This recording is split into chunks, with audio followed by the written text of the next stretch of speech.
The gun was already pressed against Alfred Talbot's temple when Martha Vaughn realized she was in love with him. She stood frozen in the doorway of the Redemption Creek Sheriff's office, her breath stolen from her lungs, her fingers wrapped so tightly around the doorframe that she could feel splinters biting into her palm. The man holding the gun was Silas Drummond, and his eyes were wild with the particular madness of a man who had convinced himself he had nothing left to lose. Behind him, the evening sun bled red and orange through the single dusty window, painting the whole terrible scene in the colors of fire and ruin. "You think I won't do it?" Silas snarled. His voice cracked on the last word, and that crack was somehow more frightening than the steel in his hand. "You took everything from me, Talbot. My land, my water rights, my family's name. You think I'm going to just walk away and let you keep breathing?" Alfred did not beg. Martha had known him for only 6 weeks, but she had already learned that about him. He did not beg, and he did not flinch, even when flinching would have been the sensible thing to do. He stood with his hands at his sides, his jaw set hard, his dark eyes steady on Silas Drummond's face with the kind of calm that was either extraordinary courage or extraordinary resignation. Martha could not tell which one it was, and that uncertainty tore at her in ways she had no name for yet. "Silas," Alfred said, and his voice was low and even, the voice of a man talking a spooked horse down from the edge of a ravine. "You know that isn't what happened. You know the whole story, and so does everyone in this town. You want to pull that trigger, then go ahead. But you'll be killing a man you know is innocent, and you'll be doing it in front of a witness, and you will spend the rest of your life in a federal prison knowing that you threw away everything you had left on a lie someone else planted in your head." Silas's hand trembled, just barely, but Martha saw it. She also saw the moment Alfred's eyes found hers, cutting across the room like a line thrown to a drowning person. There was no surprise in his gaze that she was there. There was something else instead, something that looked uncomfortably like apology. As though he were sorry she had to see this, as though he were sorry for what it might cost her. Martha stepped into the room. She would not be able to explain later, not fully, what made her move. Some combination of instinct and fury and that terrible new knowledge blooming painfully in her chest. She walked directly between Alfred and the gun. "Martha." Alfred's voice lost its evenness for the first time, just for a moment. Just her name, stripped of everything else. Silas blinked, confused enough by her sudden presence to drop the weapon 2 inches. "Get out of the way, woman. This doesn't concern you." "It concerns me," Martha said, and she was surprised by how steady her own voice was. "Because whatever trouble you believe Alfred Talbot has caused you, I promise you that what you are about to do will cause you infinitely more. And I will not stand outside this door and let that happen." She had arrived in Redemption Creek 6 weeks ago on the noon stage from Laramie, Wyoming, carrying 2 carpetbags, a letter of introduction from the widow Hargrove back in Abilene, and a plan that had seemed entirely reasonable from a distance of 400 miles. Up close, like most plans, it had needed considerable revision. The town of Redemption Creek sat in a valley in the Wyoming Territory in the spring of 1882, cradled between red rock formations, and a creek that actually did run clear and cold year-round, which was rarer in that country than the name suggested. It was a working town, not a boom town, not dying, but genuinely alive in the way that frontier settlements sometimes achieved if they were lucky enough to have steady water and steady law.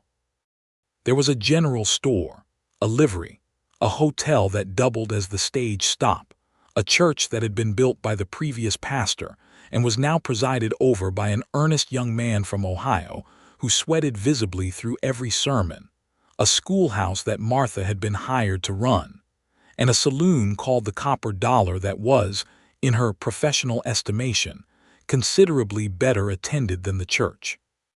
Martha had come to Redemption Creek because she needed work, and because the schoolteacher position offered a small house of her own along with the wage, and because there was nothing left for her in Abilene. That last reason was the one she kept tightest against herself, the one she did not mention in the letter of introduction or in the interview with the school board committee, which had consisted of 3 men in their 50s who had asked her about her qualifications and her moral character, and had not once asked whether she was happy or whole or running from something that still had its teeth in her. She was 26 years old. She had a teacher's certificate from the Kansas Normal School. She had brown hair that she kept pinned severely back because loose hair in a classroom felt undisciplined, and gray eyes that her mother had called striking, and that Martha herself considered merely functional. She was not afraid of hard work or difficult weather or the particular loneliness that settled over a new place before familiarity had a chance to soften it. She had been afraid of exactly one thing in her adult life, and that thing had been a man named Gerald Weston, and she had left Gerald Weston and Abilene behind her at the same time, which had made both losses easier and harder simultaneously. She had not been looking for another man. She had been especially not looking for a lawman. Alfred Talbot was the sheriff of Redemption Creek. She had met him on the second day, when she went to the general store to buy chalk for the schoolroom and discovered that her predecessor had left behind not only a supply of chalk, but also a considerable amount of chaos, including a window that had been nailed shut rather than repaired, a stove that needed new iron fittings, and a water barrel with a split in the bottom seam. She had been standing in the general store making a list of what she needed and calculating whether the school board's initial supply allowance would cover it when a man had come through the door, nodded to the storekeeper, and then paused. "You must be the new school teacher," he said. Martha had looked up from her list. He was taller than she had expected anyone to be in a territory that seemed to grow its buildings low and its ambitions modest. He had dark hair and a sun-weathered face, and the kind of steady, watchful eyes that she associated with men who had learned to pay close attention to things at some cost. He was wearing a badge, which she noticed, and a plain brown coat, which she also noticed, and he was holding his hat in his hands with a carefulness that seemed at odds with the rest of him, which she noticed last of all and remembered longest. "Martha Vaughn," she said, and did not extend her hand because the schoolteacher in a frontier town could not afford to be too forward in public on her second day, regardless of what she thought privately about such conventions. "Alfred Talbot," he said. He did not seem offended by the lack of extended hand. He seemed, if anything, to understand immediately what it was about without needing it explained.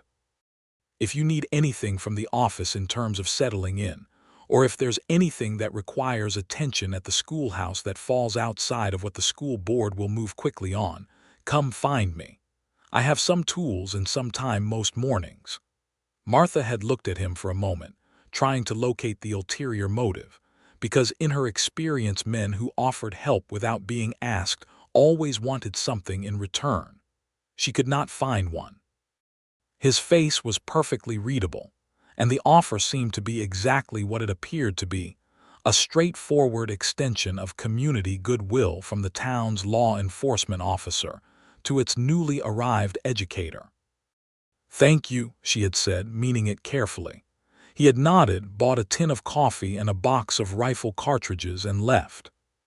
She had thought about him on the way back to the schoolhouse, and then had firmly told herself to stop thinking about him, and had done a reasonably good job of it for approximately the next 3 days before he appeared at the schoolhouse on Saturday morning with a set of iron wrenches and a new iron fitting for the stove, which he had apparently sourced from the blacksmith without being asked, and without any fanfare whatsoever. "I was passing by," he said, which was visibly untrue because the schoolhouse was not on any route to anywhere else from the direction he had come, and they both knew it, and neither of them said so. He fixed the stove fitting in 40 minutes. He did not talk while he worked except to occasionally ask her to hold something steady or to confirm which fitting she needed in which position. When he was done, he washed his hands in the basin she provided, dried them on the cloth she handed him, and picked up his coat. "The window will need a new latch mechanism," he said. "I can bring one next week." "Mr. Talbot," Martha said. He stopped. "Why are you doing this?" He looked at her for a moment. Not with the look she had braced for, the one that started to outline the price of the favor. He looked at her with something more complicated than that, something that had edges she couldn't quite trace. "Because the schoolteacher matters to this town," he said, "and because you came here by yourself and you're starting from nothing, and that takes a particular kind of courage, and I think courage deserves a practical hand when it's available." He put his hat on and left, and Martha stood in the schoolroom for a long time after that with the scent of iron filings and wood smoke still in the air, and something uncomfortable and unwanted beginning to move in her chest. She opened the school the following Monday with 18 students ranging in age from 6 to 14, the youngest being a small girl named Clara Breckenridge who cried for the first hour, and then stopped abruptly and became the most attentive student in the room, and the oldest being a boy named Thomas Yates who had not wanted to come back to school after a summer of working on his father's ranch, and who expressed this view through elaborate displays of boredom, until Martha gave him the most difficult arithmetic problem she had, and watched his boredom transform into something that looked suspiciously like engagement. She was good at this. Teaching was the one place in her life where she had never doubted herself, where the hidden motives and complicated human landscape that made social life feel like crossing a field of covered traps receded into clarity. In the classroom, she knew exactly who she was and what she was doing, and why it mattered. Outside the classroom, she was still working on those questions. Alfred brought the window latch the following Saturday, and a new water barrel the Saturday after that, which he had apparently commissioned from the cooper in exchange for some favor she never fully understood, and which he carried from the livery to the schoolhouse on his shoulder without apparent effort, which she tried not to think about later and mostly failed. They began to talk while he worked. Not about personal things at first, about the town, about the students' families, about the water rights dispute that had been simmering in the valley for 2 years and was beginning to come to a boil. About the law, which he discussed with the same plain directness he brought to everything else, and about education, which she was surprised to discover he cared about with genuine conviction, rather than the polite acknowledgement she had come to expect from men in frontier towns, who considered schooling a necessary inconvenience for children who would mostly grow up to work with their hands anyway. "My mother taught herself to read from a borrowed Bible," Alfred said one morning, not looking up from the hinge he was resetting on the schoolroom door. "She taught me before I was old enough for any school. She said it was the one thing no one could take from you once you had it." Martha had been grading arithmetic slates at her desk. She set down her pencil and looked at him. "Where is your mother now?" she asked, a pause brief, the kind that contained something large compressed into a small space. "She passed 4 years ago, fever." "I'm sorry." She was proud of this badge, he said. "That matters to me. When things get difficult with the work, I think about what she would say about it." Martha had lost her own mother at 12, to complications of a winter illness that the doctor in Abilene had not been able to name with any certainty. She understood what it was to carry a lost parent forward with you as a kind of internal compass. "Mine too," she said quietly. She believed in being useful, in doing the thing that needed doing even when it was hard. Alfred had looked up then, just for a moment. That look again, the one with edges she couldn't trace. "That's something we have in common then," he said. The water rights dispute involved a man named Silas Drummond, who owned the Drummond spread on the north side of the creek, and a land corporation out of Cheyenne called the Western Pacific Territorial Development Company, which had been quietly buying up water rights and grazing rights across 3 counties for the past several years, with the particular efficiency of a machine that did not need to sleep or eat or feel any remorse about what it was displacing. The Drummond family had been in the valley since 1868, which in that territory counted as old settlement, and Silas's father had built the ranch from nothing, and Silas had inherited it 6 years ago when his father died and had worked it honestly and hard. The Western Pacific Company had found a surveying error in the original water rights grant from the territorial government, or had manufactured one, depending on who was telling the story, and had used it to challenge Silas's rights in the territorial court in Cheyenne. The case had been pending for a year. 3 weeks before Martha arrived in Redemption Creek, the court had ruled in the company's favor. The ruling had effectively stripped the Drummond spread of its reliable water access, which in that country was the same as stripping it of its viability, and Silas Drummond had come home from Cheyenne with the court papers in his hand, and the look in his eyes that Martha had seen in that sheriff's office, the look of a man who had run out of legal options and was staring at the remaining ones.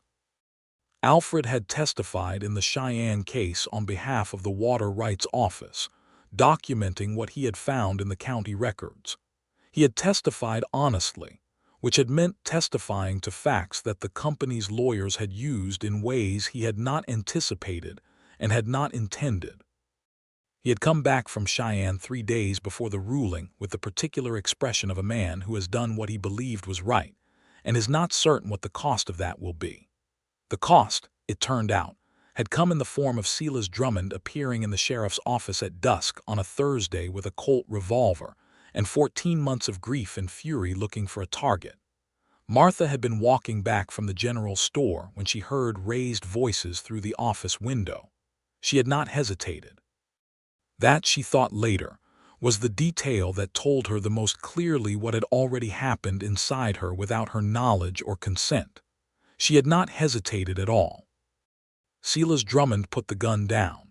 Not immediately. It took another 10 minutes of talking, careful and honest and painful, with Alfred and with Martha both, before the gun came down and Silas sat in the chair beside the desk with his face in his hands and made the sound that men made when everything they had been holding rigid finally broke. It was not a dignified sound. Martha did not care about dignity. She pulled up the second chair and sat beside him and said nothing useful and everything human until the shaking in his shoulders subsided. Alfred poured 3 measures of whiskey from the bottle in the desk drawer. He gave one to Silas, kept one, and offered one to Martha, who took it without comment, which made the corner of his mouth move in a way she recognized by now as the closest thing to a smile he permitted himself in professional circumstances. Silas Drummond was taken into temporary custody, not charged, given food and a bed for the night, and in the morning Alfred sent a wire to the county attorney in Laramie about the possibility of a legal challenge to the territorial court's water rights ruling on the grounds of procedural irregularities in the original survey challenge. He had found something in the county records that the company's lawyers had not entered into evidence, an oversight, or something more deliberate, and he had been sitting on it for 3 weeks because he was a careful man who did not move until he was certain, and now he was certain enough. Martha found this out not from Alfred but from Tom Breckenridge at the general store, who was Clara's father, and who seemed to consider it his civic duty to know and relay every piece of significant local news within 12 hours of its occurrence. She found Alfred at his office that afternoon. She knocked, which was unnecessary since the door was open, but it felt important to her to knock. "Come in," he said, as though he hadn't already seen her from across the room. She stood in the doorway, the same doorway where she had stood the previous evening, looking past a gun at him, and the memory of that was still so fresh and sharp that she could feel it in her sternum. "Tom Breckenridge tells me you've found something in the county records that might help Silas Drummond." "Tom Breckenridge talks more than any 3 men ought to combined," Alfred said. "He also tells me," Martha continued, "that you found it 3 weeks ago, before the ruling." Alfred was quiet for a moment. "Why didn't you use it?" she asked. "Before the court ruled." "If you had that evidence then, Silas might have. I wasn't sure enough," Alfred said. "And in a territorial land case, going to court with something you're not certain of can cause more damage than waiting.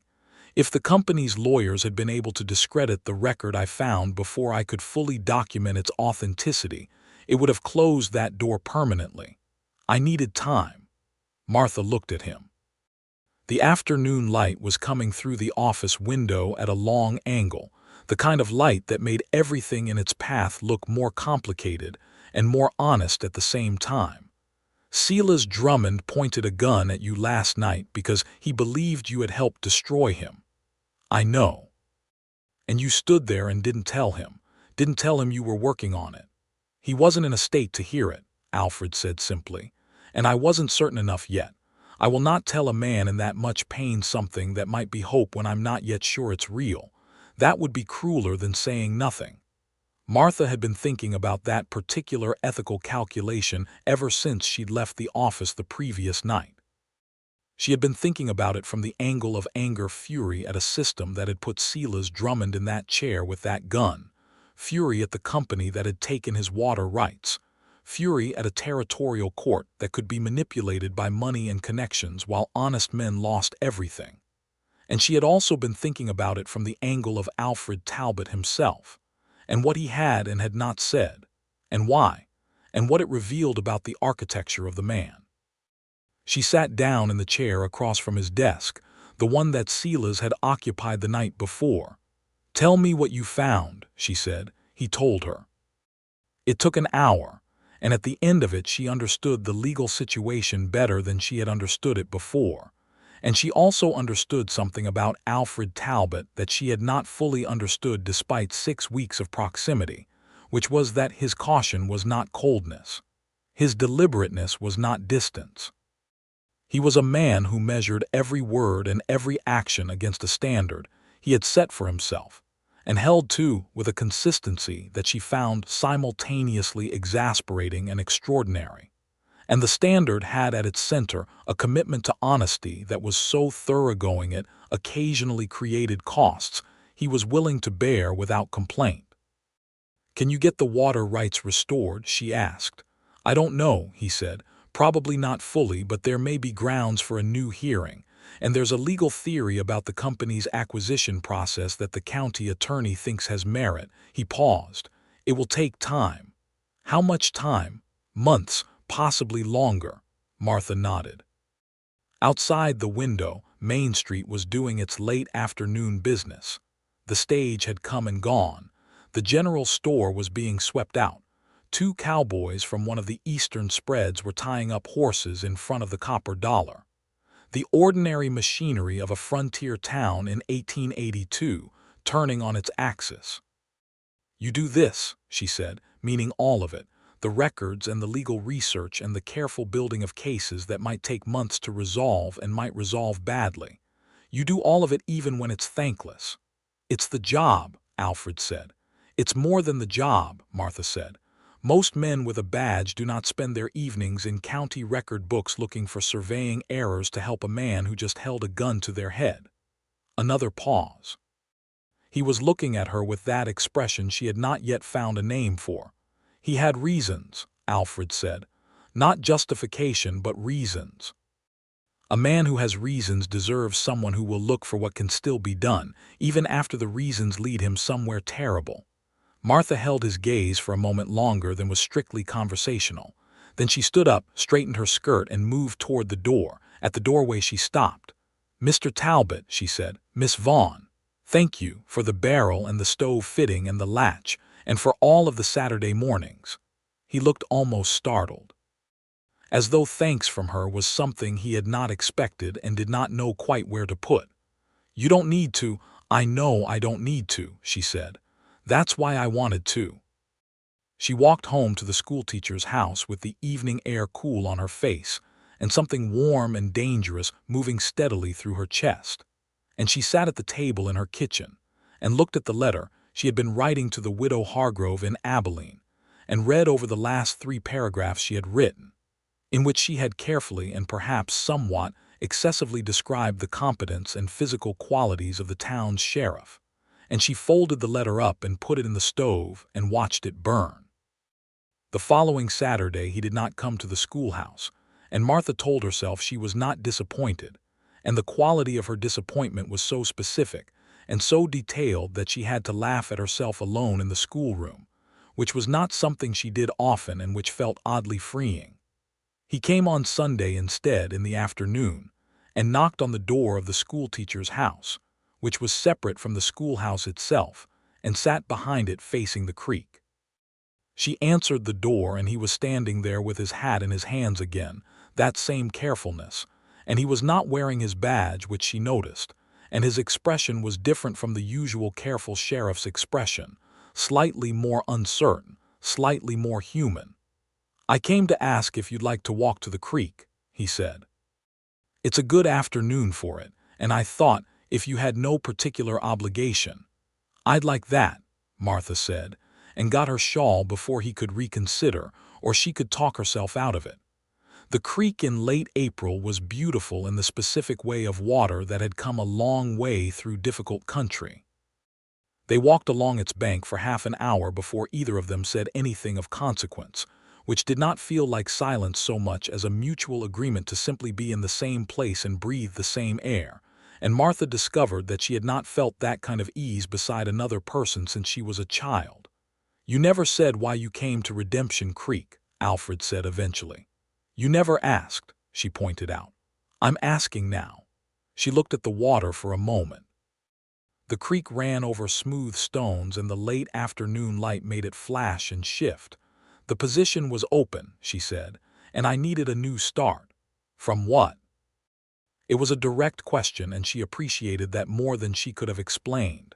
Not a circling around it, not a polite pretense that the question wasn't present between them. Just the question, asked plainly, with the same directness he brought to everything. "From a man I was engaged to," she said. "His name was Gerald Weston. He was a businessman in Abilene. I was with him for 2 years. She paused. "He was not what he presented himself to be. I broke the engagement 8 months ago, and staying in Abilene after that it was a town that still expected me to be a certain kind of woman, playing a certain role, and I wasn't that woman anymore if I ever had been." Alfred was quiet for a moment. "Did he hurt you?" The question was asked quietly, without any performance of outrage, just the plain, essential question beneath everything else. "Not physically," she said. "He was skilled at other kinds of damage, the kind you have to look at for a while before you understand the shape of it." Alfred nodded. He did not rush to fill the space around what she had said with reassurance or commentary, which was exactly right. "There are men like that," he said. "They learn to look like something they aren't, and they're patient about it. And by the time the gap between the appearance and the reality becomes visible, there's usually been a cost." "Yes," Martha said, "exactly that." They walked a little further. "What about you?" she asked. "You've been here 6 years," he said. "I came from Colorado. I've been a deputy there for 4 years under a sheriff who was a good man and a good teacher. He recommended me for this position when it opened. I came because the valley seemed like a place where the law still had a chance to mean something." "Does it?" she asked. "Mean something, after what happened with Silas Drummond and the water rights?" "Sometimes yes," he said. "Sometimes the machinery is rigged against decent people, and there isn't enough I can do about that inside the law, and those are the worst days. But sometimes there's a record in a county file that nobody thought to look for, and sometimes the county attorney in Laramie has read enough case law to know what to do with it, and sometimes the machinery can be made to work for people it was supposed to protect in the first place." He stopped, looked at her. "I don't make promises I can't keep. I've learned that. But the things I commit to, I follow through on, even when it takes longer than it should." Martha looked at him in the evening light beside the creek, and she thought, "There it is. There is the thing I have been trying not to see." She did not say any of it. But something in the way she looked at him must have changed, because his expression changed too, that careful professional reserve shifting slightly, like a door opened just an inch by a hand that was not entirely sure it should be opening it. They walked back to the schoolteacher's house as the last of the daylight left. At the door he stopped. "I enjoyed this," he said. "I'd like to do it again if you're willing. More walks or whatever you prefer." Another pause. "I'm not skilled at this kind of thing, Miss Vaughn. I want to be honest about that. There hasn't been much occasion for it in 6 years of this work. But I would rather be honest about my limitations than pretend to something I'm not." "I appreciate honesty," Martha said. Above most other things. Then we have that in common, too. She smiled at him, and it was not a careful smile or a polished smile. It was the real thing, the one she had mostly kept in storage since Abilene, and she watched it land on him like something he hadn't expected and was surprised to find he wanted.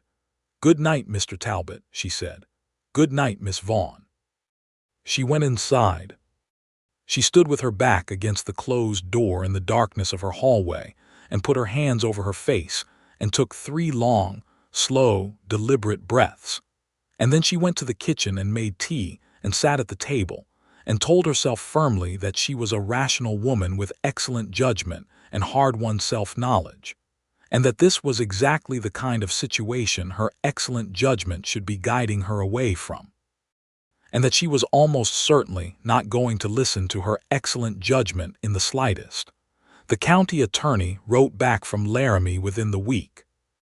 The letter was encouraging but not certain, which was Alfred's assessment of most things, and it set in motion a process of gathering additional documentation that kept him at the county record's office for hours each day, and at the same time did not reduce the frequency of the Saturday visits to the schoolhouse or the Sunday afternoon walks by the creek, which Martha had stopped pretending to herself were casual or administrative. They talked about everything. She told him about her mother, about the normal school, about the years in Abilene that had started with such optimism and ended with such a particular kind of exhaustion. He told her about his father, who had been a miner in Colorado and had died in a mine collapse when Alfred was 17, and about the years afterward when he had drifted between jobs until a deputy's badge had given him the first thing that felt like a structure he could build a life inside. He told her about the specific loneliness of being a sheriff in a small town, which was not the loneliness of isolation, but the loneliness of being the person everyone came to with their troubles and no one thought to ask how you were managing. "You carry a great deal," Martha said one afternoon. They were sitting on the bank of the creek, which had become their usual spot, a flat boulder near the bend where the water ran slow and clear. "Everyone's problems, everyone's crises. Who do you take it to?" He looked at the water. "I haven't had anyone to take it to," he said. "Not in a long time."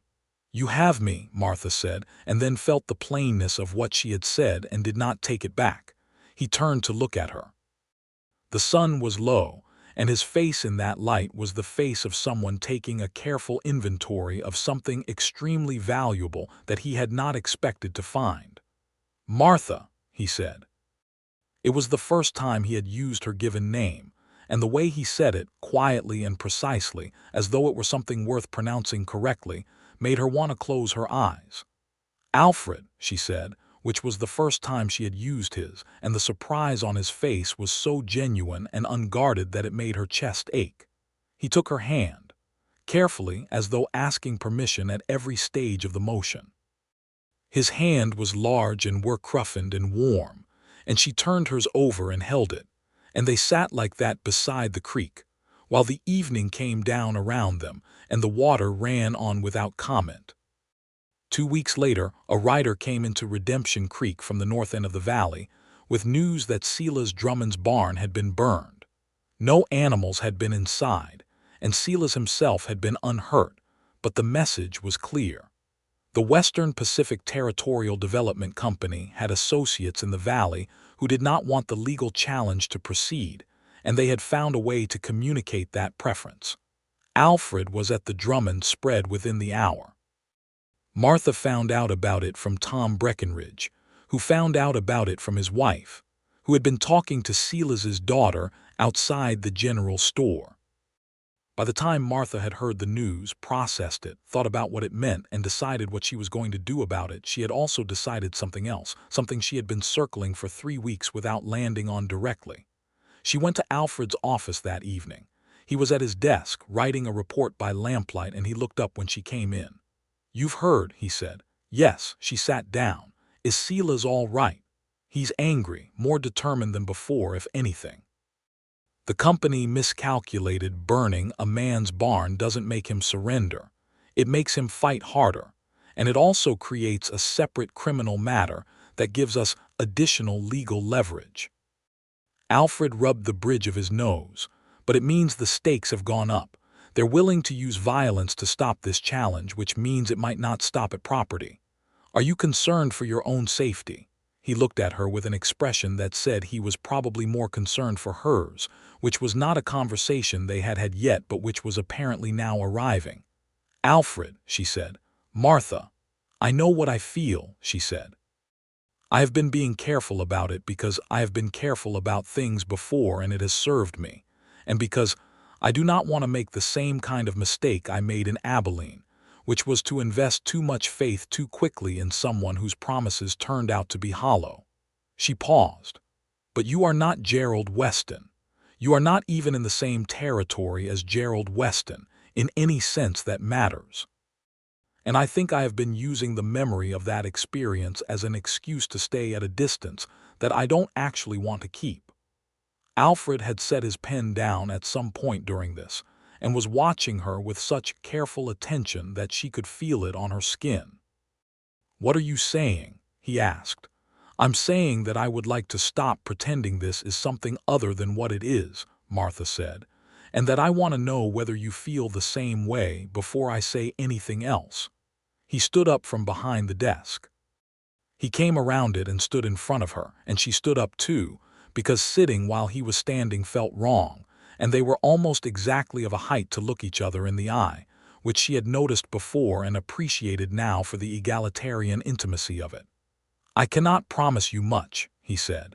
His voice was low and even and completely serious. This work is uncertain. This town is in the middle of something that may get worse before it gets better. I have a past that is nothing dramatic but is mine, with things in it I'm not proud of and things in it that shaped me in ways that are sometimes inconvenient. He held her gaze without wavering. But everything I promise I will keep. Every single thing. That is the only guarantee I can give you. Not that I will always be easy or that the road will be clear. Only that I mean exactly what I say, and I do not say what I don't mean, and I will not stop. Martha felt the words move through her like a key turning in a lock she had not known was closed. Alfred, she said. Yes. That is the right promise, she said. That is the only one that matters. He kissed her then, quietly and deliberately, and exactly as she had imagined it in the moments she had allowed herself to imagine it, which had been more frequent than she would admit to anyone. And it was nothing like the practiced performances of Gerald Weston and everything like the genuine thing, imperfect and present and entirely real. The legal situation with the water rights moved through the spring and into the early summer of 1882 with the grinding patience of all legitimate processes, which was to say, it moved far too slowly for the people whose livelihoods depended on it, and considerably faster than Alfred had initially projected. Because the county attorney in Laramie turned out to be a man named Harlan Pruitt, who had been looking for exactly this kind of case for 2 years, and brought to it a focused energy that had an almost personal quality. Alfred rode to Laramie twice to meet with Pruitt and provide additional documentation. Both times he came back looking tired and satisfied in equal measure. Martha taught school. She taught Thomas Yates to care about arithmetic by giving him the hardest problems.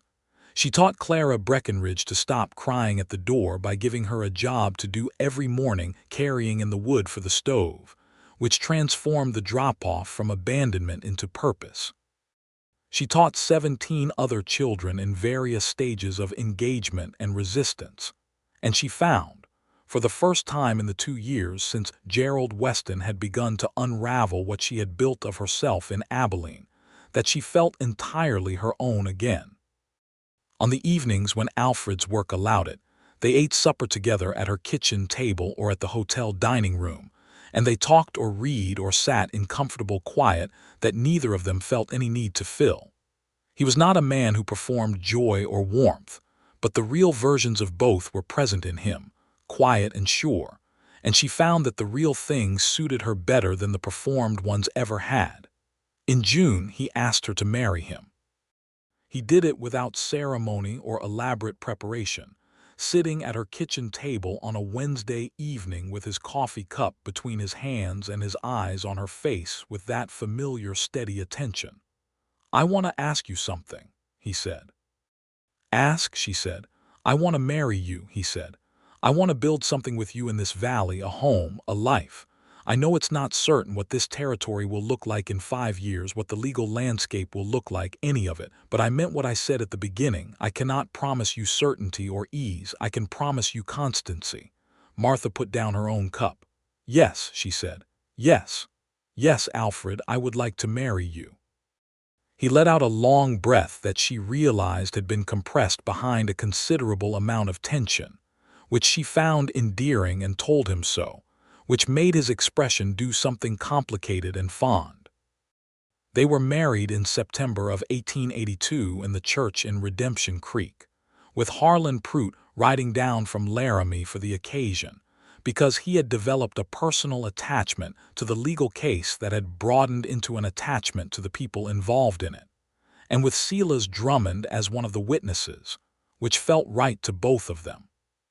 The young pastor from Ohio sweated through the ceremony in a way that had less to do with temperature than with the obvious personal anxiety he felt about all formal occasions, and it was entirely correct and thoroughly decent. And when Alfred put the ring on Martha's finger, she looked at his face, and it was the face of a man who had made a promise he intended to keep for the rest of his life. The water rights hearing was scheduled for October. The week before it, 2 men arrived in Redemption Creek who did not fit the ordinary profile of the valley's visitors. They were well dressed in the specific way of men employed by corporations rather than ranches, and they checked into the hotel and asked, separately and casually, various questions about the sheriff and his activities that were neither casual nor innocent. Martha noticed them first because she noticed things, and she told Alfred. Alfred was not surprised. He had been expecting something like this. He had quietly arranged for Harlan Prout to send copies of the critical documentation to 3 separate locations: the county attorney's office, the territorial court, and a law office in Cheyenne, so that no single point of failure could compromise the case. He had also sent a wire to the U.S. Marshal's office in Cheyenne describing the barn burning and requesting that the matter be placed on the docket for federal investigation. The 2 men stayed 3 days, spoke to several townspeople, tried to speak to Silas Drummond, and were turned away by Silas's daughter with a directness that the whole town admired, and then departed on the stage without having accomplished whatever they had come to accomplish. Alfred watched their stage leave from the doorway of his office with an expression that was neither triumphant nor entirely relieved, just the expression of a man who had prepared carefully and was watching the preparation hold. The hearing in Laramie lasted 3 days. Alfred and Harlan Prout and Silas Drummond and 3 witnesses rode up on the stage. Martha stayed in Redemption Creek and taught school and did not sleep well for the 4 days they were gone, which told her things about herself that she already knew but kept finding new evidence for. They came back on a Thursday afternoon. Martha was at the schoolhouse when she heard the stage, and she finished the sentence she was writing on the blackboard, a grammar exercise about verb tenses that suddenly seemed very relevant, and walked to the street in time to see Alfred step down from the stage with his hat in his hand and Silas Drummond behind him. And even from 30 yards away, she could see by the set of Alfred's shoulders that it had gone well. It had gone very well.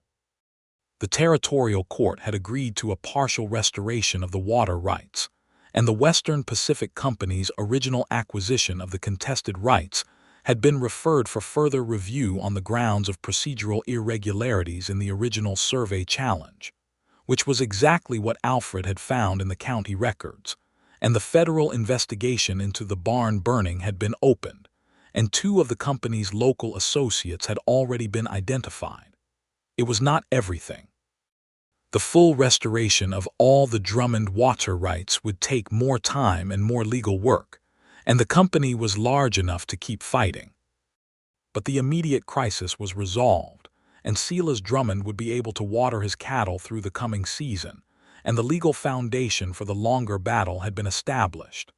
Silas shook Alfred's hand in the street and then, apparently feeling this was insufficient, gripped both his shoulders in an embrace that Alfred accepted with his usual stillness, and then Silas turned to Martha and said, simply, "Thank you for what you did, both of you." Martha understood that he was not only talking about the legal case. That evening she and Alfred sat on the front step of their house. They had moved into a house together after the wedding, a solid two-room structure at the north end of town that the school board had quietly upgraded to accommodate the new circumstance of the schoolteacher's marital status, which the town largely approved of with the particular warmth that frontier communities sometimes showed for arrangements that suggested permanence and stability, and watched the last light leave the sky over the western ridge. "How are you?" she asked him. He considered the question seriously because he always did. "Tired," he said, relieved, aware that there is more work ahead. He turned to look at her. "And grateful, more grateful than I usually let myself feel, because gratitude requires acknowledging that things could have gone otherwise, and I don't usually let myself think about the otherwise too clearly." "I know," Martha said. "I do the same thing." He took her hand. They sat with the sky changing color above the western ridge and the creek running somewhere in the dark below the town, and the lamps beginning to come on in the windows along Main Street. "You should know," Alfred said, "that I have been meaning to say something to you for a while, and I keep choosing the wrong moment, which I suspect is because every moment feels insufficient for the thing I want to say." Martha looked at him. "I love you," he said, direct and plain as all of his most important things were. "I want to be certain you know it because I understand that I'm not always clear about the things I feel, and you deserve to be told clearly." Martha thought about the doorway of the sheriff's office, the gun at his temple, the moment she had known what she felt without having any language yet for the knowing. She thought about 6 weeks of Saturday mornings and Sunday walks and carefully handed tools and carefully given trust, and 3 months of a marriage that had been, against all rational expectation and the full weight of her previous experience, exactly what it appeared to be.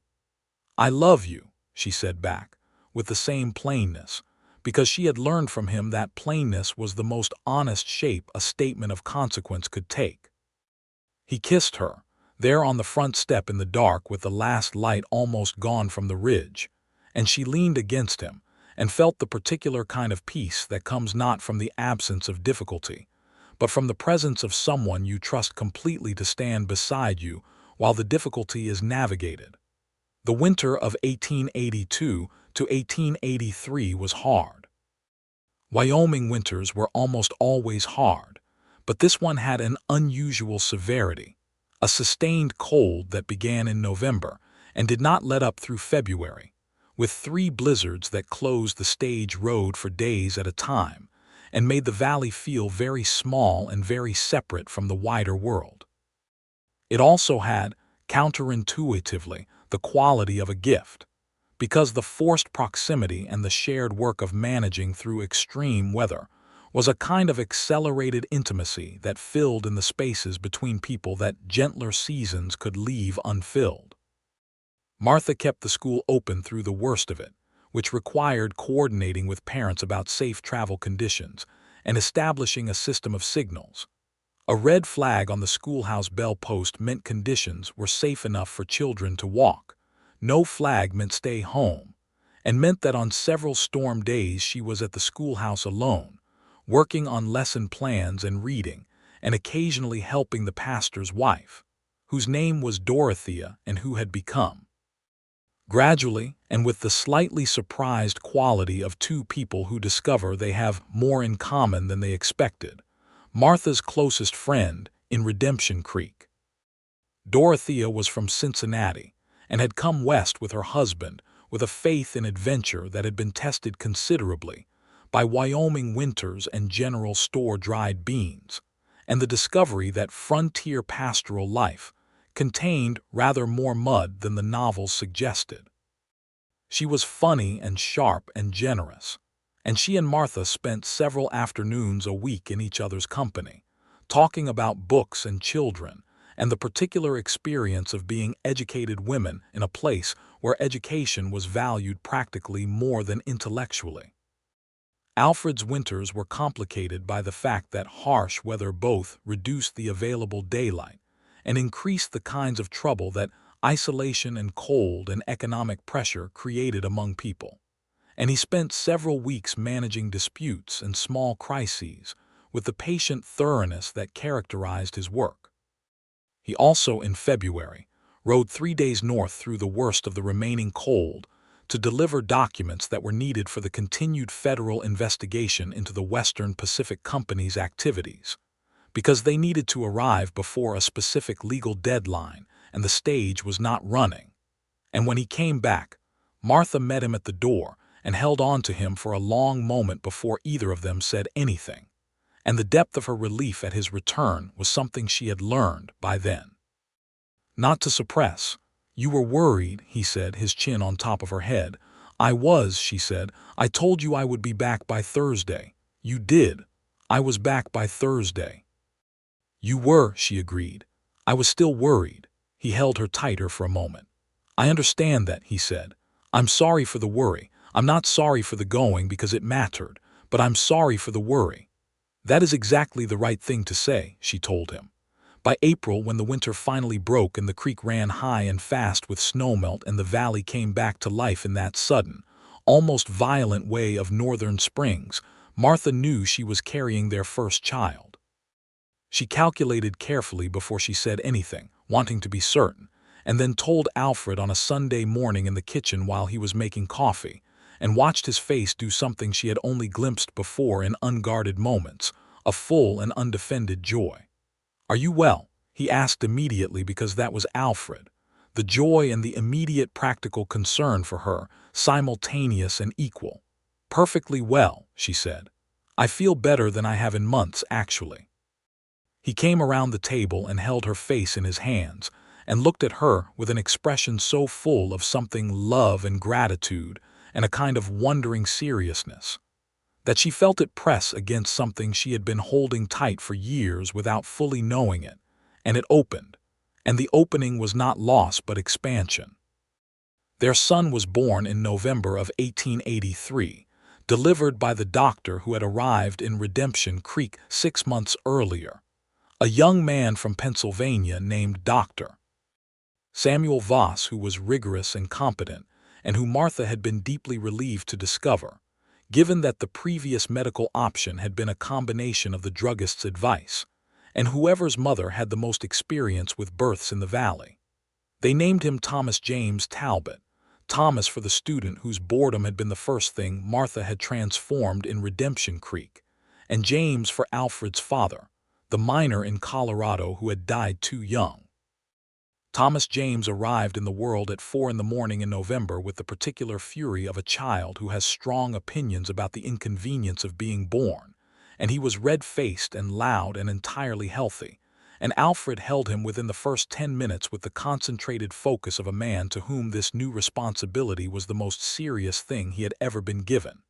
"He looks angry," Alfred observed. "He has just been born," Martha said. "I think he is entitled." Alfred looked at her.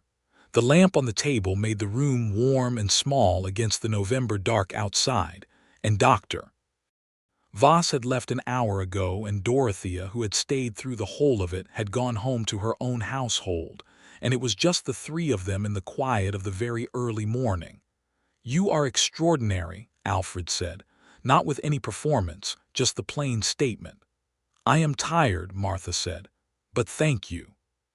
He sat beside her on the bed and she leaned against his shoulder, and they both looked at their son, who had stopped being angry and was now apparently considering the situation with the philosophical distance of someone who has accepted that his circumstances, while inconveniently arranged, might improve. Silas Drummond's water rights were fully restored in the spring of 1884. When the federal investigation concluded with findings against the Western Pacific Territorial Development Company that were significant enough to result in the annulment of the original acquisition. It had taken 2 years from the county attorney's first letter to the final resolution, which was both faster than Alfred had projected when he was being honest and slower than anyone involved had wanted. Silas Drummond received the letter on a Tuesday in April, and he rode into town and tied his horse in front of the sheriff's office and went in, and Alfred stood up from his desk, and they shook hands with the serious feeling of men who had been through something long and difficult together, and had come out the other side of it with their integrity intact. Silas stayed for supper at the Talbot house that evening, where Thomas James, now 5 months old, demonstrated his emerging personality by being simultaneously delightful and entirely unwilling to be put down, and Silas Drummond, who had lost most of what he cared about and then gotten a significant part of it back through the slow grinding of legitimate process, sat at Martha's kitchen table and ate stew and biscuits, and told stories about the valley in the early days that made Martha laugh and made Alfred's expression do that thing she loved, that quiet, full-attention appreciation of a good story told by someone who had earned the right to tell it. "He's a good one," Silas said before he left, nodding at Alfred while speaking to Martha in the way of people who say important things sideways because saying them directly is harder. "He is," Martha agreed in the same way. After Silas left and Thomas James was finally asleep and the supper things were cleared, Alfred stood at the kitchen window looking out at the dark street. Martha came to stand beside him. "Are you satisfied," she asked, "with how that ended?" He thought about it in his characteristic way. "Not satisfied," he said. "That's not quite the right word. 2 years is a long time for Silas to have been fighting for what was his. The system worked eventually, but the cost of the time was real. He aged 10 years in 2, he paused, but we got where we needed to get, and the investigation will make it harder for the company to run the same play elsewhere, so there's something beyond just this valley in it." "That matters to you," Martha said. "The beyond this valley part. It has to. If you only care about the immediate case, you miss the larger pattern, and the larger pattern is where the injustice actually lives." He turned from the window to look at her. "You understand that?" "I do," she said. "It's why I teach, one classroom at a time, but the classroom connects to everything." They stood together in the kitchen while the house settled around them with its small sounds of warmth and habitation, the baby breathing in the next room, the fire low in the stove, the creek running outside in the dark. "I want to tell you something," Martha said. "Tell me." "When I came to this town," she said, "I had decided more or less consciously that I was done with the kind of hope that involves another person. I had been wrong before in a way that cost me 2 years and a significant piece of myself, and I thought the reasonable thing was to concentrate on the work, the school, the children, the usefulness, and to not risk the other kind of thing again." She looked at him. "And then you fixed my stove." The corner of his mouth moved. "And then you said that courage deserves a practical hand," she continued, "and I thought, that is the sentence of someone who understands something true about the world, and I thought it by accident without meaning to, and then I couldn't stop thinking it." "Martha," he said. "I want you to know," she said, "that whatever you promised me in the beginning, that everything you promised you would keep, you have done that, every single day of it. And I was not certain anyone would. I want you to know that I was wrong to be uncertain, and I am glad I was wrong." He was quiet for a long moment. Then he said, "I am also glad you walked between me and that gun that evening, thoroughly irrational as it was." "It was completely rational," Martha said firmly. "You walked between a loaded gun and the man it was pointed at. I walked between a situation that needed de-escalating and the only person in the room who could de-escalate it, to give him the best possible chance of being able to do that," Martha said. "Which worked, I would like to point out." "It worked," he agreed. "And I was terrified for you every second of it." "I know," she said. "I could tell by your voice. My voice was perfectly even." "Your voice was perfectly even and I could still tell," she said. He pulled her into his arms and held her in the kitchen in the lamplight, and outside the window Redemption Creek was exactly what it had been the night she arrived on the stage from Laramie. A working frontier town in the Wyoming Territory, real and hard and beautiful in the specific way of places that ask something genuine of the people who choose to live in them. She was part of it now in a way she had not been then, woven into its fabric through 2 years of teaching its children, and knowing its families, and standing in difficult moments, and watching careful, patient justice work its slow way through. The summer of 1884 was the best summer of Martha's adult life, which she recognized while it was happening, which was a luxury she had not always had. Thomas James became mobile in August, which introduced an entirely new and spectacular level of chaos into the Talbot household, and Alfred adapted to this with the same methodical competence he brought to everything, which meant that their home went from a reasonably ordered domestic space to a reasonably ordered domestic space that had been systematically baby-proofed with the thoroughness of a law enforcement professional assessing vulnerabilities, which Martha found both impressive and deeply amusing. Dorothea's husband, the pastor from Ohio whose name was Reverend Henry Alcott, finally stopped sweating through his sermons sometime around July, which the whole town noted with quiet collective relief, and became a genuinely beloved figure, which Henry himself seemed to find the most surprising of anyone. He and Alfred developed a friendship based on chess and long conversations about territorial governance and the ethics of law, and Martha and Dorothea spent Sunday afternoons watching their husbands play and discussing everything else. The school grew. In the fall of 1884, Martha had 23 students, the increase due partly to 3 new families arriving in the valley and partly to the improved reputation of the school itself, which had spread through the valley in the way that good work in small communities always did, quietly, and through the specific testimony of people who had seen the results. The school board voted to fund a second-room addition to the schoolhouse, which Martha had been requesting for a year, and which was built in September by a crew that included Alfred on 3 of the weekends, which the men on the crew seemed to regard as both helpful and slightly puzzling, since sheriffs were not generally expected to know how to lay a floor. "You are full of surprises," Martha told him one evening, looking at his dusty hands. "You knew about the stove fitting and the water barrel," he said. "I assumed those were anomalies." "Nothing I do is an anomaly," he said, with the absolute seriousness that she had learned was indistinguishable from his very dry humor, and which still made her laugh every time. In the early spring of 1885, Martha told Alfred they were expecting again. He received this news with the same joy and immediate practical concern as the first time, which she had fully expected, and which still made her feel impossibly that the world was a fundamentally decent place. Their second child was a daughter, born in September of 1885, and they named her Catherine Ann Talbot, Catherine for no one in particular, except that it was a name that felt solid and generous and right, and Anne for Alfred's mother, the woman who had taught herself to read from a borrowed Bible and then taught her son, and about whom Alfred spoke rarely but with a reverence that Martha understood was the deepest kind of love. Catherine arrived in the world considerably less furious than her brother had, taking the situation in with a calm assessment that made Dr. Voss laugh and Alfred say, quietly, "She already knows everything she needs to know."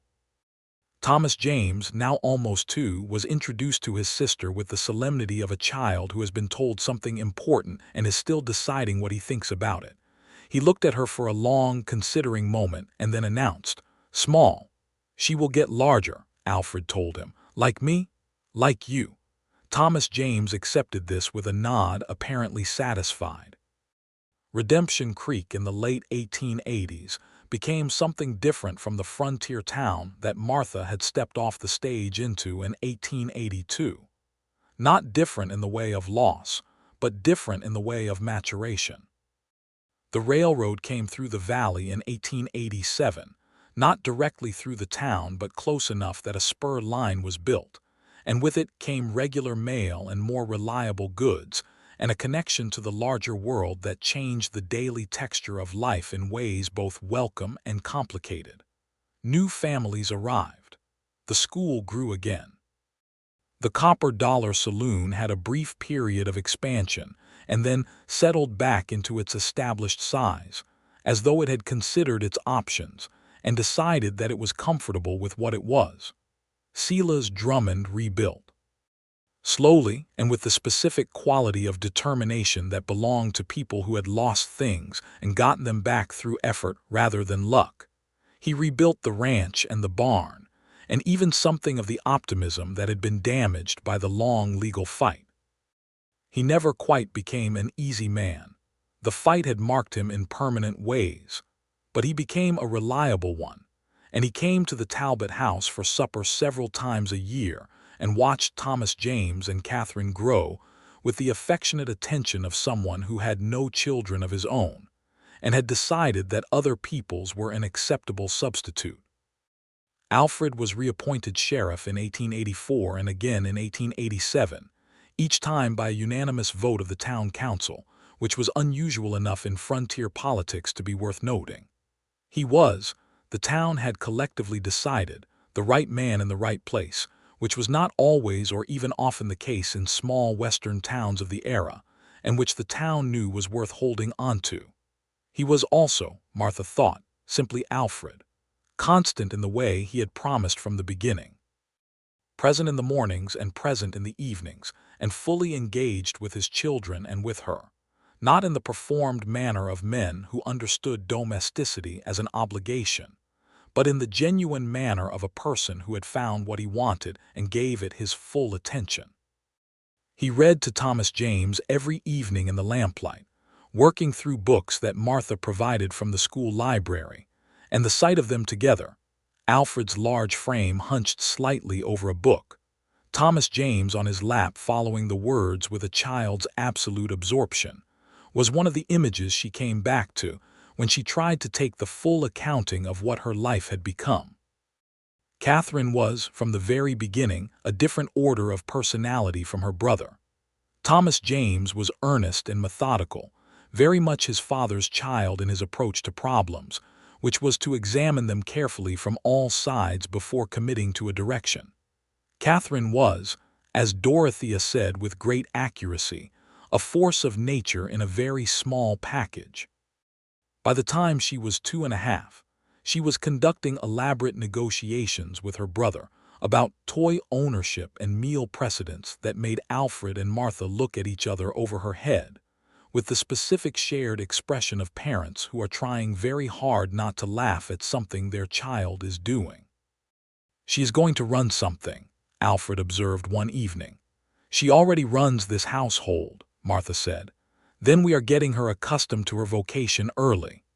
Thomas James, for his part, appeared to have decided that his sister was his primary responsibility in life, a role he had not been asked for, and that he had simply assumed with the gravity of a small person who has located the thing that matters most to him. He walked beside her when she was learning to walk, caught her when she fell, explained the world to her with patient older brother thoroughness that was so clearly modeled on his father that it made Martha's throat tighten with a kind of happiness that still caught her off guard, sometimes despite 2 years of practice at feeling it. In the winter of 1888, a letter came from Abilene. It was from the widow Hargrove, who wrote monthly and whose letters Martha had come to value greatly, but this one contained a piece of news that arrived with a particular weight. Gerald Weston, the letter said, had died in the autumn. A business failure followed by a fever, the widow Hargrove wrote, with the careful obliqueness of someone who knew the full story and was choosing what to include.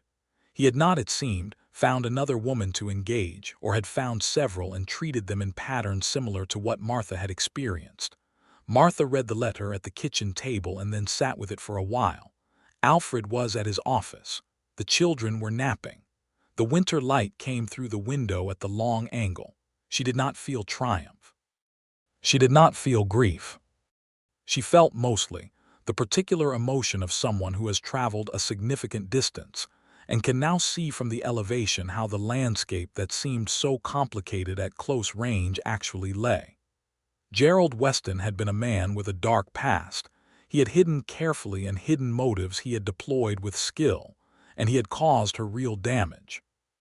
But the damage had not been permanent, because she had found her way to a place and a person and a life where the damage could be recognized and then released, and it had been. She was grateful, she thought, not for what Gerald Weston had done, but for where she had arrived afterward. Gratitude that required no qualification. She told Alfred about the letter that evening. He listened without comment until she finished and then said, "Are you all right?" "I am," she said. "Better than all right." She paused. "It just closed something that I'd been carrying half open, that's all." He nodded. He understood the mechanics of unfinished things, she knew. He dealt with them professionally and carried his own private ones with the same methodical attention. "Good," he said. And then, after a moment, "I love you." "I know," she said. "And I love you. And I am going to continue to know both of those things for the rest of my life, which I intend to spend in this valley with you and our extraordinarily opinionated children." "That is an excellent plan," he said. She laughed, and he smiled, the full smile, not the partial one, the one she had been collecting for 6 years, like someone who has learned to value rare and genuine things over common imitations. And outside, the window Redemption Creek was lit with lamplight in the winter dark. And the creek was frozen, and the ridge was covered in snow, and somewhere in the next room, Thomas James and Catherine were asleep in their beds, with the complete confidence of children who have never doubted that the world they are in is solid, and that the people keeping watch over it can be trusted, and that when they wake up in the morning, everything they need will still be there. The spring of 1889 brought new growth in every direction. Martha's school had by this point 30 students, requiring the hiring of a second teacher, a young woman named Ellen Prescott who had come from Denver, and who Martha mentored with the same combination of high standards and genuine warmth that characterized her teaching itself.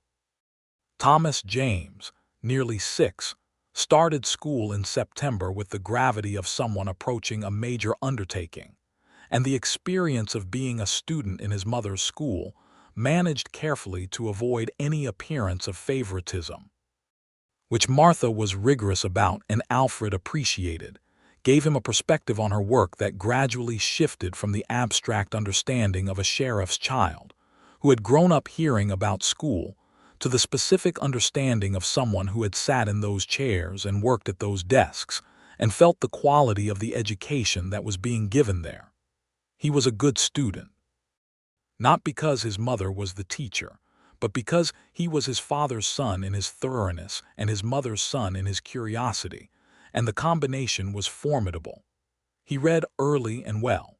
He was patient with arithmetic in the way of someone who has learned from an early age that careful process leads to reliable results. He was kind to the younger students in the way that his father had been kind to him, which Martha observed from the teacher's side of the room, and which made her have to maintain a perfectly professional expression with some effort. Catherine, meanwhile, at 3 years old, had developed a relationship with the family's horse, a reliable brown quarter horse named Senator, that Alfred observed with the specific concern of a man who understood the physical realities of horses and small children. Catherine had no such concerns. She approached Senator with the directness she brought to everything, and Senator, being an unusually sensible animal, appeared to have made a private assessment of her, and arrived at the conclusion that she was not someone to be dismissed.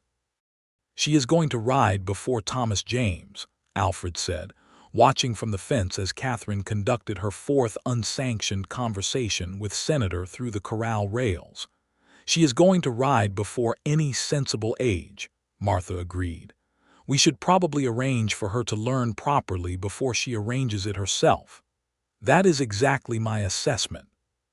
Catherine had her first proper riding lesson that summer, at the age of 3.5, because it was either that or accept the scenario Martha had foreseen.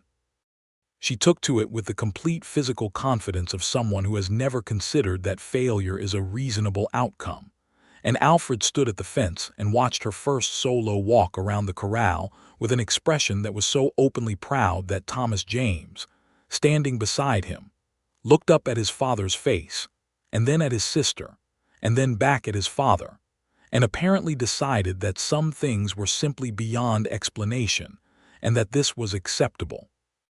In 1890, Wyoming was admitted to the Union as the 44th state. The news reached Redemption Creek on a July day, and the town celebrated with the genuine pleasure of a community that had worked for something and seen it arrive. Alfred spent most of that day thinking, which Martha recognized and gave him room for. In the evening he said, "It changes things. Statehood changes the legal structure of everything. Some of it will be better. Some of it will create new problems we can't fully see yet." "Are you concerned?" she asked. "I'm always a little concerned," he said. "It's what keeps me attentive." He paused. "But on balance, statehood is a good thing, more stability, better courts, clearer process." He looked at her. "The things we care about have a better chance of holding." "The things we care about," Martha said, "have been holding on their own for 8 years. He considered this. "That is true," he said, "because you kept your promises," she said, "every single one." Alfred was quiet for a moment in the way that meant something large was moving through him that he was going to express carefully. "We kept them," he said, "both of us. You kept yours too." Martha thought about what she had promised, explicitly and implicitly, when she had walked between a gun and a man she was falling in love with in the sheriff's office of a frontier town in 1882. She had not said it in those terms at the time. But the promise had been there in the act itself, that she would not stand safely at the edge of things, that she would walk into the difficult middle of them when it mattered, that she would bring her full self to the life she was building instead of a careful, managed portion of it. "We kept them," she agreed. Their third child, another son, was born in March of 1891. They named him Henry Robert Talbot, Henry for Reverend Alcott, who had become genuinely beloved to both of them, and Robert for no ancestor, but simply because it was a name that sounded solid and good. Henry Robert arrived in a more moderate fashion than either of his siblings had, with a kind of easy equanimity that Dr. Voss said he had rarely encountered in a newborn, and that the family took as a sign of excellent things to come. He had Alfred's eyes and Martha's coloring, and an expression, even in the first days, of someone who was absolutely fine with whatever was happening and would let you know if that changed. Thomas James, now 7, received the news of a second brother with the serious consideration of someone who has been an older sibling long enough to have opinions about the relative merits of siblings, and who has determined that brothers, while noisier than sisters on average, are also acceptably useful in certain scenarios. Catherine 5 immediately attempted to hold the baby and was guided through this by Alfred with the particular combination of steady guidance and complete trust in her competence that was his specific parenting genius. "He is very soft," Catherine announced. "He will get less soft," Thomas James said. "Like you." "I was soft once," Thomas James said with great seriousness. Alfred's face did not change, but his shoulders moved with the suppressed laughter that Martha had learned to read like a second language, and she caught his eye above the children's heads, and the look they shared was the look of two people who have built something real together and are in the middle of it fully, without reservation. The years settled. The town settled. Alfred remained sheriff through the transition to statehood and through the adjustments it required, and his work shifted in quality without diminishing in importance, more coordination with the new state apparatus, more formal reporting structures, more interaction with the federal courts whose jurisdiction had clarified, and simultaneously more of the immediate local work that had always been the core of it. The disputes and the crises and the slow, patient building of a community's trust in its own legal framework. Martha's school, by the mid-1890s, had become something the Valley was genuinely proud of. Ellen Prescott had become a full partner in running it, and the two of them had developed a curriculum that was broad for its context, including not just the standard literacy and arithmetic but history and science and geography, a map on the wall that the students could point to and say, "Here is where we are, here is how it connects to everything else. Several of Martha's early students had gone on to higher education in Cheyenne and Denver, which she heard about through letters that arrived with the particular frequency of people who have not forgotten what they were given. Thomas Yates, the board ranch boy who had become interested in arithmetic, was now an engineer in Denver who wrote her every Christmas. Thomas James Talbot at 12 was a serious and capable person with his father's ethical precision, and his mother's way of seeing through the surface of things to what was actually moving underneath. He had begun to talk, with the careful diffidence of a child who is not sure how the statement will land, about possibly studying law someday. Martha had told Alfred, who had not commented immediately but whose expression had done several things in quick succession that told her everything about what he felt. "Are you happy?" Alfred asked her one evening much later, when the children were all asleep, and the house was quiet, and they were sitting together at the kitchen table, with the last of the lamp burning low. It was the question he returned to periodically, not from insecurity, but from the care of someone who believes that the state of the person they love is always worth checking on, that happiness is not a destination arrived at and then assumed, but a condition that requires attention and tending. "Yes," Martha said, and she meant it in the way that the word deserved to be meant, not as a performance of contentment or a polite deflection, but as a considered, accurate report. "I am. In all of it." He asked, "Including the parts that are hard, especially those," she said, "because the hard parts are where you find out whether the thing is real, and every time it's been hard, it's turned out to be real." He reached across the table and took her hand. It was the same gesture he had made on the creek bank 14 years ago in 1882, careful and asking permission even now. She turned her hand over and held his, the way she always had. "I cannot promise you much," he said. It was the echo of what he had said to her the first time, before everything, back when neither of them had known yet how the story would unfold. He said it now as both a quotation and a renewal, the way of returning to the foundation of something to check that it was still solid. "But everything I promise I will keep." "I know," Martha said. "You always have." Outside the window, Redemption Creek was doing what it had always done, running in the dark, cold and clear, from somewhere distant toward somewhere further, carrying the business of the valley forward without comment. The lamp burned low between them. The children breathed in their rooms. The town was quiet. The story had arrived, somehow, at exactly where it was supposed to be, not through the absence of difficulty. Not through the absence of the barn fire or the gun or the frozen winter or the legal battles or the dark past brought from Abilene, or any of the hard things that had been what they were and had cost what they cost. Through the constancy. Through the promise kept, and kept again, until it was not a promise anymore but a fact. A fact as clear and reliable as the creek in the dark, as solid as the house around them, as real as the sound of their children sleeping. Martha Talbot, born Martha Vaughn in Kansas, schoolteacher turned frontier educator, turned half of the foundation of a family and a community that would outlast both of them, looked at the face of the man across the table and felt the specific peace of someone who has found the right place and stayed in it, who has done the work of building rather than the easier work of maintaining distance, and who has not once, in all the years since the afternoon on the creek bank when she first turned her hand over in his, had cause to regret it. "Come to bed," she said.